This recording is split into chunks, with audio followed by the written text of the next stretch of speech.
मी आज आलोय कोल्हापूरमधल्या ताराबाई पार्क इथं असलेल्या माधवबाग हॉस्पिटलला आणि हे हॉस्पिटल माधवबाग हॉस्पिटल खोपोली आणि कोंडाळी नंतर मेडिकल इन्शुरन्सचा लाभ देणारे NABH नामांकन प्राप्त डॉक्टर विजय बंगर यांचं पहिलं माधवबाग आयुर्वेदिक हॉस्पिटल आहे। इथं ब्लॉकेजेस, एंजिओग्राफी, एंजिओप्लास्टी, बायपास झालेले व सांगितलेले तसेच डायबिटीज, ब्लड प्रेशर, दम लागणे, छातीत दुखणे, पायावर सूज अशी लक्षणे असणाऱ्या रुग्णांवर खात्रीशीर व नैसर्गिक उपचार केले जातात। चला इथे ट्रीटमेंट घेतलेल्या एका पेशंटचा अनुभवच आपण ऐकूया। अटॅक आला मला, त्यानंतर मग मला ऍडमिट केलं दवाखान्यामध्ये कोल्हापूरमध्ये ऍडमिट केल्यानंतर मग एंजिओग्राफी केल्यानंतर एंजिओप्लास्टी करायला सांगितली डॉक्टरनी। 4 ब्लॉकेज होते त्यानंतर मग मी सरांना सांगितलं की मला तिथून जरा बाहेर काढा, मला जरा विचार करू दे। त्यानंतर मी म्हटलं बघू काय करायचं।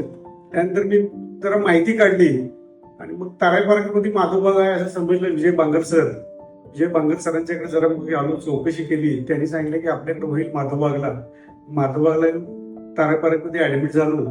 त्यानंतर मग त्यांनी सगळी ट्रीटमेंट केल्यानंतर मग आता ब्लॉकेज नाहीत, काही नाही, सगळं व्यवस्थित आहे आणि आता ठणठणीत आहे मी। आणि 4 ब्लॉकेजेस होते तुम्हाला? तर काय, माधवबागला गेलो म्हणून तर पाडापाडी वाचली, माझे पैसे वाचले, त्यामुळे मी आज व्यवस्थित आहे।